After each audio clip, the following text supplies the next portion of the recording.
Ricardo Portillo's daughters had begged him to stop refereeing in a soccer league because of the growing risk of violence from angry players.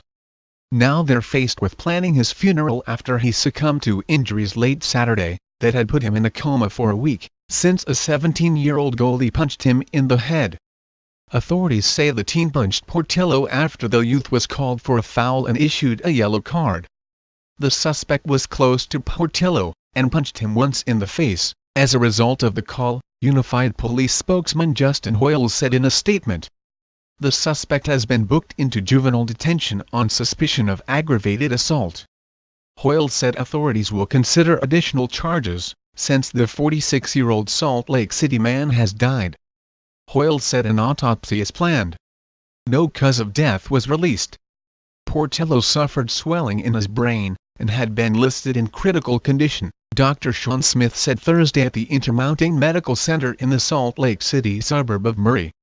The victim's family spoke publicly of Portillo's plight this past week, but has asked for privacy, Hoyle said. The unaffiliated soccer league, Liga Continental de Futebol, updated its Facebook posting Sunday with a tribute to Portillo including a number of photographs of him refereeing and playing soccer. It also set up a bank account to accept donations for his family. No plans have been announced for a funeral or memorial services.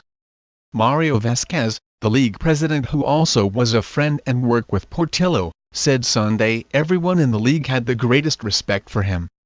We will miss him at the soccer fields. He loved the game and loved doing his job.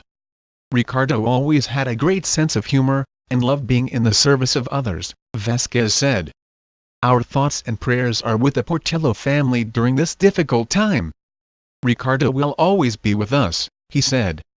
Daughter Johanna Portillo, 26, said last week that she wasn't at the April 27 game in the Salt Lake City suburb of Taylorsville, but she said she's been told by witnesses and detectives that the player hit her father in the side of the head.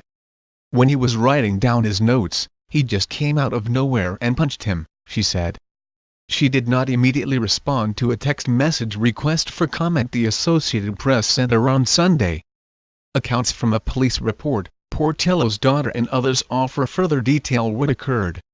The teenager was playing goalie during a game at Eisenhower Junior High School in Taylorsville, when Portillo issued him a yellow card for pushing an opposing forward trying to score. In soccer, a yellow card is given as a warning to a player for an egregious violation of the rules. 2 yellow cards lead to a red card and expulsion from the game.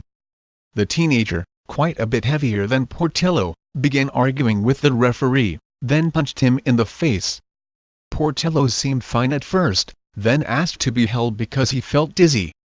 He sat down and started vomiting blood, triggering his friend to call an ambulance. When police arrived around noon, the teenager was gone and Portillo was laying on the ground in the fetal position. Through translators, Portillo told emergency workers that his face and back hurt and he felt nauseous.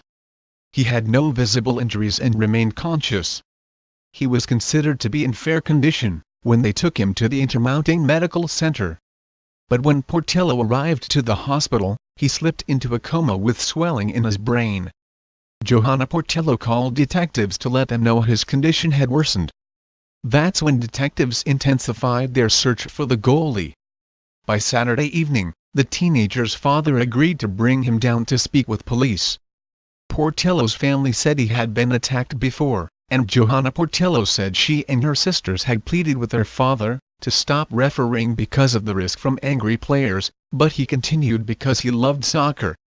It was his passion, she said. We could not tell him no.